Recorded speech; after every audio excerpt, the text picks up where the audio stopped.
Daniel écoute Marim, nous sommes Perek Ravav, la page Lamed Gimel Amoud Aleph, et nous allons reprendre 14 lignes par le bas, la ligne qui commence par Gomer. Nous avons appris dans ce Perek, à partir de Perek Ravav, l'Admour Zaken nous a d'abord expliqué dans la première moitié du Perek combien il était important d'intégrer la joie dans notre service de Dieu, et donc d'éviter absolument toute forme de tristesse, combien la tristesse était dangereuse, et pouvait nous mettre des bâtons dans les roues, pouvait nous faire échouer dans notre progression dans Avodat Hashem. Et pour cela, l'Admour Zaken commence à nous parler des soucis, si on veut faire dans les grandes lignes. Il y a deux sortes de grands soucis, de petits soucis, mais il y a deux sortes de soucis. Il y a ceux qui concernent le monde matériel, la vie, la santé, la parnassa, les enfants, la famille. Et puis il y a ceux qui concernent un domaine plus spirituel. Et pour ces deux raisons, on pourrait être tenté d'être triste. Alors pour l'instant, l'Admour Zaken n'a pas encore terminé de nous dire de quelle façon aborder les problèmes matériels, mais on en a déjà parlé la dernière fois. L'Admour Zaken nous a expliqué qu'il y a Akadosh Baruch Hu peut s'adresser à nous de deux façons. Il y a deux façons pour Akadosh Baruch Hu de nous apporter ce qu'il nous réserve, soit de façon standard, de sorte que nous puissions le comprendre, l'accepter, l'intégrer. C'est ce qu'on appelle le Tov Anireva Niglé, un bien clair et révélé. Ça veut dire c'est un bien que je vois moi-même comme un bien. Mais parfois, Akadosh Baruch Hu veut m'envoyer un bien qui est beaucoup plus haut, qui est supérieur, exceptionnel. Le problème, c'est que moi, à mon niveau, avec mes yeux, je ne vais pas voir que c'est un bien clair et révélé. C'est aussi un bien, mais c'est un bien du coup qui n'est plus clair et révélé. Alors, il faut savoir l'apprécier. Quand on va l'apprécier avec simcha, avec joie, ça veut dire quoi savoir l'apprécier? Je vais préférer être sous l'influence, une influence plus exceptionnelle d'Akadosh Baruch Hu, même si c'est plus dur à encaisser. Mais du coup, je sais qu'en même temps, dans cette situation, je suis beaucoup plus proche de Dieu, et je préfère cela. Eh bien, lorsque je vais l'accepter avec simcha, je vais provoquer le miracle. Et les choses vont être transformées. Le bien qui était caché va maintenant se révéler. Parce qu'Akadosh Baruch Hu se comporte avec moi mida keneged mida. De la même façon que moi, à mon niveau, je vais voir le bien qui s'y trouve, je vais voir le bien dans l'événement qui s'est produit, eh bien, je vais obtenir d'Akadosh Baruch Hu qu'il révèle le bien qui s'y trouve. Et en d'autres mots, c'est toujours bien ce qu'Akadosh Baruch Hu décide.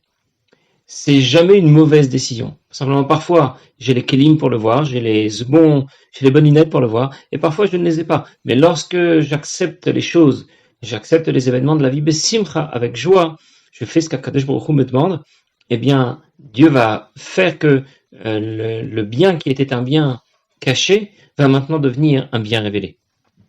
Là, on a dans Zaken nous dit, pour ça que nos maîtres ont dit, ceux qui sont contents, ils sont heureux, même s'ils souffrent. Alem akatu vomer.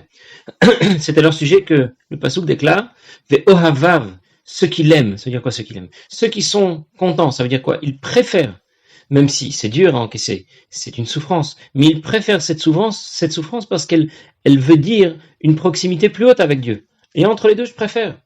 Ve'ohavav ketset hashemesh bigvurato. Eh bien, ils mériteront que le soleil sortira de sa gaine. Qu'est-ce que ça représente, le soleil? Le soleil représente un Gilui Elokut, une révélation divine puissante, supérieure, que nous n'obtenons pas pour l'instant, et le Passouk parle de la Hatid Lavo. Plus tard, lorsque Mashiach viendra, alors le divin se révélera en pleine puissance.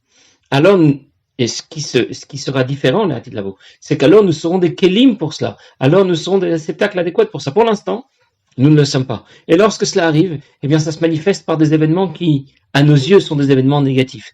Plus tard, ceux qui l'ont accepté dès maintenant, avec simcha, qui ont accepté cette proximité avec Dieu, qui ont préféré cette proximité avec Dieu, même si ça coûte, ça fait mal, mais je préfère cette situation plutôt que d'être loin de Dieu et d'avoir simplement mon petit confort et toutes les bonnes choses de ce monde. Eh bien, ceux-là mériteront que cet Hashemesh Bigvurato, à ce Giloui Eloki, à cette révélation divine qui surviendra lorsque Mashiach viendra en pleine puissance. Et alors, puisqu'ils ont été des Kélim, ils ont été des réceptacles adéquats à cette révélation puissante du divin au moment de l'exil, et ça s'est manifesté par des événements malheureux et difficiles, mais parce qu'ils l'ont accepté besimcha, eh bien eux mériteront que cette hashemesh bigvurato, que cette même lumière qui se révélera begiloui, et qui se révélera en pleine puissance lorsque Mashiach viendra, eh bien, ils seront des kelim adéquats pour cela, des réceptacles adéquats pour cela.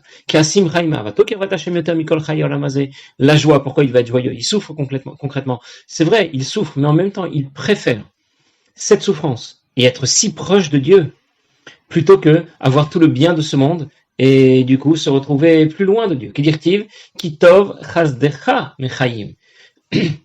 Tov chasdecha. Je préfère ta bonté à toi. Ta bonté à toi, c'est pas celle que je perçois. C'est ta bonté à toi que seul toi, il n'y a que Dieu qui sait pourquoi c'est une bonne chose. C'est vrai que moi, je ne le sais pas, mais je préfère ça. Mais chayim, je préfère ça que la vie. Ça veut dire que toutes les bonnes choses de ce monde et kirvat Hashem. Et cette proximité avec Dieu est beaucoup plus haute dans les mondes cachés. Vous vous souvenez, la dernière fois, nous avons parlé de Yudke et Vavke, des deux façons qu'Akadosh Baruch Hu s'adressait à nous, un langage caché ou un langage révélé. Et même si je ne comprends pas tout ce qu'il me dit, mais j'ai conscience que c'est très fort et que c'est très bien, eh bien, c'est beaucoup plus fort. L'Admor Zaken utilise ici deux mots. C'est et ou mala. Ça veut dire en quantité et en qualité. La proximité que j'ai avec Dieu est complètement est énorme par rapport à celle que j'obtiens dans ce seul monde matériel lorsque tout va bien. Qui sham chevianuzo, parce que là-bas, c'est où là-bas? Là-bas, ça veut dire dans les mondes cachés de la création. Là où Akadosh Baruch Hu se cache, eh bien, c'est là que réside sa pleine puissance. Ve yoshev beseter elyon. Il réside beseter elyon dans les niveaux supérieurs les plus cachés. A priori, le pshat de ce passouk dans Tehillim, Yoshev beseter elyon, on parle d'un homme qui se tient à l'ombre de Dieu. Yoshev, il s'installe beseter elyon, à l'ombre de Dieu. Mais ici, l'Admor Zaken donne un autre pérouche. Le pérouche, c'est Hashem Yoshev beseter elyon. C'est Akadosh Baruch Hu qui réside dans les hauteurs, dans les mondes les plus cachés, et c'est ce qui se révèle au moment où nous connaissons un événement malheureux. Qu'est-ce que c'est finalement qu'un événement malheureux? C'est un événement qui est bon, mais qui est tellement puissamment bon que je ne sais pas, je n'ai pas les bons kelim, je n'ai pas les bonnes lunettes pour voir le bien qui s'y trouve. Et dans ce cas, puisque dans ce monde, Baolam Hazé, il a accepté cette proximité avec Dieu au détriment de tous les plaisirs qu'il aurait pu désirer dans ce monde, eh bien, la Hatid Lavo, il aura cette révélation de Dieu en pleine puissance cette fois. Il sera un keli pour cela. Chez Yetzia Machama Minataka, il s'agit de faire sortir le soleil de sa gaine dans lequel il est recouvert dans ce monde, c'est-à-dire que le soleil, effectivement, aussi, on ne le supporte pas. On ne peut supporter la lumière et la chaleur du soleil que parce qu'il y a des filtres. Mais plus tard, la Hatid Tid Galem Mikisuya, plus tard le soleil se révélera, et alors, Dainu Shazid Gale Almad et Kassia, alors se révélera les mondes cachés de la création. Qu'est-ce que ça veut dire? Que pour l'instant, lorsqu'une amshacha, lorsqu'un shefa, c'est-à-dire lorsque Dieu nous apporte quelque chose qui, dans l'origine, se trouve dans les mondes cachés de la création, à un niveau supérieur, à un niveau beaucoup plus puissant, eh bien, ça se manifeste à notre niveau, à nos yeux, par un événement malheureux. Plus tard se révélera la même puissance du divin, mais cette fois de façon claire, de façon révélée. Et c'est cette lumière qui éclairera tous ceux qui ont espéré en lui dans ce monde. Ceux qui se rangent à l'ombre d'Akadosh Baruch Hu, l'ombre de sa sagesse. Et on parle d'ombre parce qu'effectivement, à nos yeux, ça semble être un événement malheureux, ça semble être de l'ombre. On a l'impression que Dieu, on a envie de crier que Dieu m'a abandonné, pourquoi il m'a fait ça? Alors qu'en réalité, c'est que simplement la lumière avec laquelle Dieu nous éclaire est trop puissante pour qu'on puisse l'apercevoir. Et dans ce cas, ce n'est pas Orav et Tovanirit. Et dans ce cas, le bien et la lumière n'apparaissent pas. Ils nous semblent être dans l'ombre. Voilà, ici s'achève ce que déclare l'Admor Hazaken pour nous guider, pour nous donner le chemin de quelle façon surmonter les difficultés de la vie matérielle, la santé, la parnassa, les enfants, la famille. Et l'idée ici est de regarder convenablement les événements de la vie, de ne pas les regarder comme ça, première approche, quelqu'un va vivre un événement malheureux, il va déprimer, pourquoi je m'ai fait ça, etc., etc. Pour cela, on n'a pas besoin de beaucoup expliquer, de disserter. Alors évidemment, on est peut-être à des années-lumière de cela, mais il faut essayer de changer un peu notre vision des choses, notre approche des événements de la vie. On raconte que un jour, un des chassidim du Tzemar Tzedek, Rabbi Shmuel ben Barisov, de la ville de Barisov, a entendu le Tzemar Tzedek dire à son shamash, d'aller chercher l'un de ses enfants qui allait devenir le Rabbi Maharash, celui qui allait lui succéder. Et du coup, il s'est dit, tiens, il se passe peut-être quelque chose d'intéressant, je vais rester dans le coin. Et quand son fils est arrivé, il a entendu, les portes n'étaient pas très bien insonorisées à l'époque, c'était du bois, et voilà. Donc il a pu très bien entendre ce que le Tzemar Tzedek a dit à son fils. Il lui a dit, c'est bien que tu sois venu, parce que mon grand-père, Rabbi Shneur Zalman, l'Admour Hazaken, qui avait déjà quitté ce monde depuis de nombreuses années, et sur le point d'arriver, il va étudier avec moi un certain passage de la Torah, et je voulais que tu sois présent. Quand Rabbi Shmuel ben Barisov, qui était à l'extérieur, a entendu cela, il a eu des frissons, il était dans un état terrible. Il aurait pu s'en aller, il a pu dire, je vais pas pouvoir tenir devant un tel guilouille, devant une telle révélation, et pourtant il s'est dit, je veux tout de même rester là. Et effectivement, il est resté là, mais il n'a pas entendu grand-chose. Parce que dès qu'il a entendu le premier mot de l'Admour Hazaken, qui était donc venu pour étudier la Torah avec son petit-fils Tzemar Tzedek, au premier mot, il s'est évanoui. Et lorsqu'il s'est évanoui, il est tombé à terre, ça a fait du bruit. Donc le Tzemar Tzedek a demandé à son charrette, à son secrétaire de s'occuper de lui. Et après quelque temps, lorsque le Tzemar Tzedek a revu Rabbi Shmuel Ber, il lui a dit, quand on écoute là où on ne doit pas écouter, il arrive qu'on se reçoive une claque. Alors ici, quel est le message de cette histoire? Ici, Rabbi Shmuel Ber a accepté d'être proche, d'obtenir un guilouille exceptionnel, même si effectivement ça va lui coûter, il va recevoir une claque comme on vient de dire, ça veut dire il va s'évanouir, il va tomber par terre, très bien, mais là on parle de Yisurim qu'il a accepté sur lui-même, de souffrances qu'il accepte. Bien sûr, nous en général, nous n'acceptons rien. On demande toujours Lo alidei yisurim v'cholaim raim. On demande que Akadosh Baruch Hu gère notre vie sans qu'on ait besoin ni de souffrir, ni d'être malade, ni de connaître aucun événement malheureux. Mais une fois qu'Hachem a décidé, il a décidé que quelqu'un devait subir tel et tel événement, un événement malheureux, un événement triste. Il faut savoir que si c'est le choix d'Akadosh Baruch Hu, c'est que c'était le bon choix. Nous aussi, il nous arrive parfois de se dire, après qu'un événement malheureux soit arrivé, il nous arrive parfois des semaines, des mois ou des années plus tard, finalement, cet événement que j'avais vu comme un événement malheureux, finalement, c'est bien que ça me soit arrivé. Parce que si ça ne m'était pas arrivé, eh bien, je n'aurais jamais pris telle et telle décision et je n'aurais jamais été dans telle et telle direction. Nous-mêmes, on le sent très bien. On voit très bien que parfois, on n'a pas toujours les bonnes lunettes. Eh bien, c'est dans cet esprit-là que l'Admour Hazaken nous engage à regarder les événements de la vie. Hachem a choisi un certain événement, ça veut dire, il a pris certaines décisions pour moi. Il sait très bien ce que j'aurais souhaité. Il est au courant. Il n'a aucun doute là-dessus. Il sait ce que j'aurais souhaité, mais il a pris une autre décision. Moi, je dois être persuadé que la décision qu'il a prise, c'était la bonne. Même si moi, je la comprends pas, je suis pas obligé de tout comprendre. C'est pas parce que je la comprends pas que c'est une mauvaise décision. Évidemment, ça fait mal. Évidemment, nous, ça fait mal et on a du mal. On a du mal à l'accepter, on a du mal à l'encaisser. Mais voilà ce qu'on attend de nous. Voilà notre objectif dans Avodat Hashem. On raconte aussi qu'un jour, un des chassidim du Maguid de Mezrich a parlé au Maguid de ses soucis de Parnassa. Et le Maguid lui a dit, va voir Rabbi Zouch et Anipoli, l'un de ceux qui ont donné leur askamot au Sefer HaTanya, leur approbation au Sefer HaTanya. Va le voir et lui, il va pouvoir t'aider. Lorsqu'il est arrivé chez Rabbi Zouch, il a vu une maison dans un délabrement pas possible. La pauvreté criait de tous les côtés.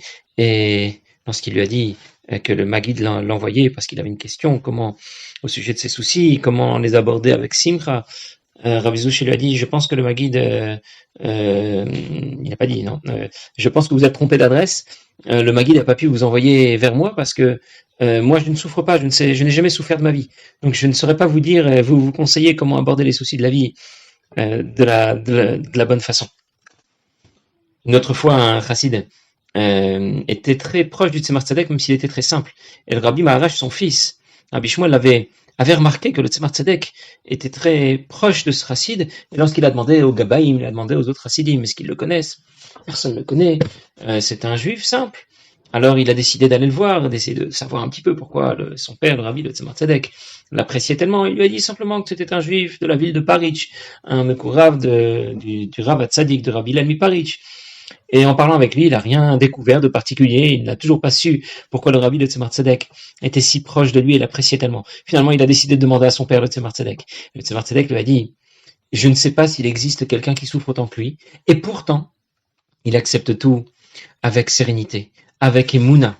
Et il l'accepte avec Simcha. Ça ne veut pas dire qu'il se met à danser, mais il l'accepte, ça veut dire que tous les soucis de la vie, il les accepte de la bonne façon.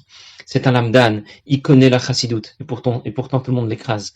Il est sans blitote, ça veut dire il n'aime pas monter sur scène, il reste discret, et il veut pas qu'on parle de lui, et c'est quelqu'un d'exceptionnel. Et il mérite, a conclu le Tzemar Tzedek, il mérite que tout le bien, un bien clair est révélé. Et pendant un certain temps, on ne l'a plus vu à Lubavitch. Et puis ce n'est que 3 ans plus tard qu'il a réapparu avec une dizaine de chassidim qu'il emmenait chez le rabbi sur son compte. Parce qu'entre-temps, il était devenu riche. Apparemment, les brachot du rabbi du Tzemar Tzedek se sont accomplis. Et lorsque le rabbi Maharash a demandé au Tzemar Tzedek comment il a su que ce chassid avait toutes ces qualités, puisque c'est quelqu'un de si discret et personne ne le connaît, comment le rabbi a su, comment le Tzemar Tzedek a su? Alors le rabbi, le Tzemar Tzedek lui a répondu, mon grand-père, l'Admour Azaken, m'a laissé en héritage les lunettes du Baal Shem Tov. Et je les mets quand j'en ai besoin, et comme ça je peux les utiliser en cas de nécessité. Une autre fois, un certain cousin du Tzemar Tzedek, s'appelait Rabacher, se trouvait pour les Yamim Noraim, pour les jours redoutables entre Rosh Hashanah et Yom Kippour, dans la ville de Primishlan, chez Rabbi Meir de Primishlan. Et il y est resté jusqu'après la fête de Sukkot, et sa fille était très malade. Et pourtant, même si le jour de Simchat Torah, sa fille était tellement malade qu'elle était plus proche du contraire de la vie que de la vie. Et donc ces chassidim qui voyaient le Rabbi Meir Mipri Mishlan danser comme d'habitude pendant la kafot, ont osé lui dire qu'il fallait peut-être faire quelque chose pour sa fille qui est dans un état catastrophique, il faut peut-être faire quelque chose au vu de la situation qui était vraiment gravissime.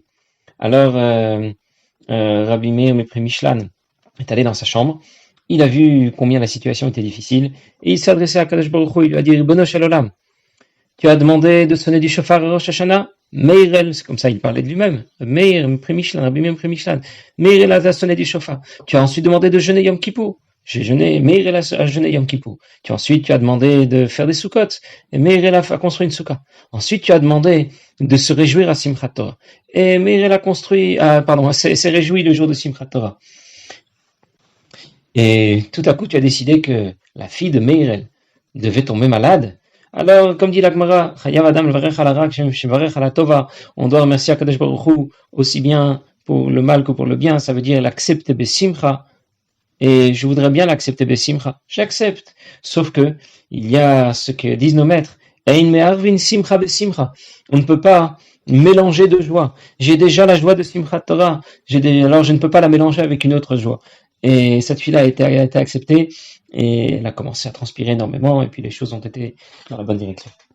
L'idée est donc de regarder les choses différemment, d'y réfléchir, d'y méditer, de nous y habituer, et de cette façon, nous provoquons le miracle. Nous allons obtenir d'Akadosh Baruch Hu qu'il va faire que ce bien qui était caché va se transformer en un bien révélé, on le reverra plus tard dans le Geret HaKodesh Yud Aleph, mais en tout cas voilà l'idée vers laquelle nous amène l'Admour Zaken. Passez une bonne journée.